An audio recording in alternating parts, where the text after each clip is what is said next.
you for coming, ma'am, sir. Salamat po.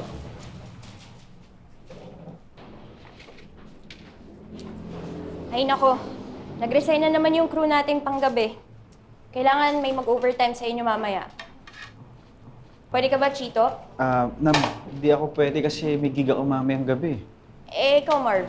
Sige ma'am, ako na mag-OT mamaya. Okay, thank you. Thank you po.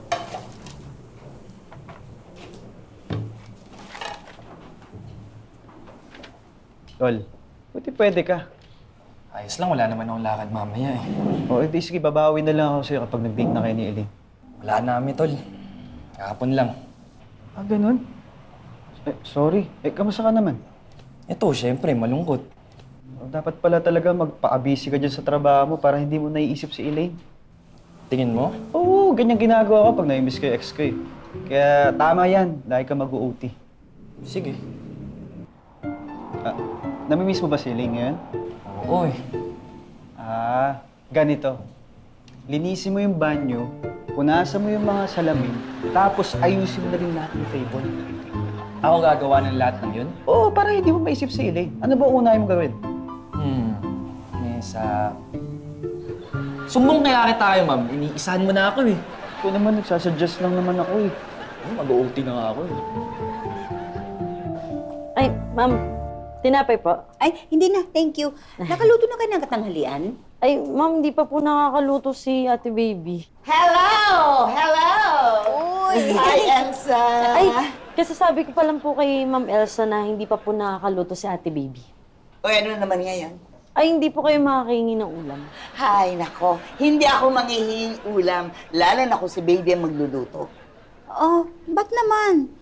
Ay, nako. Ewan ko ba, tuwing magluluto yan si baby, walang lasa. Huh? Okay naman ang luto niya. Di ba, kung ikaw magluluto, yan. Gusto ko yan. Ay, sigurado po kayo na hindi po kayo manghihingi ng ulam. Di ba sinabi ko na? Eh, ba't may dala po kayong lalagyan? Kasi naubusan ako ng bigas. Meron na ba kayong sinain? Ay, ang ganda ng idea mo na yan! Oo! So, sino malilibre ng kape? Ay,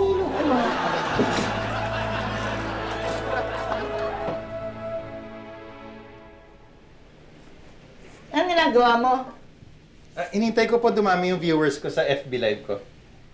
Ay, ganyan din ang ginagawa ni Didi. Talaga po? Oo, daming nanunood habang nagme-makeup siya. Ikaw, anong gagawin mo? Kakanta po ako.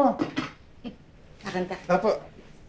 Bilisan mo na dyan sa kanin ko. Nakakanta pala to eh. Apo, eto na po. Ay, hindi ko kayo manghihingi ng ulam, Aling Mimi. Hindi na. Ay, hindi daw kasi masarap yung luto mo, Ate Baby. Bakit ayaw niyo ng luto ko? Hindi naman ganun. Pero hindi ko lang talaga makuha yung panlasa ko.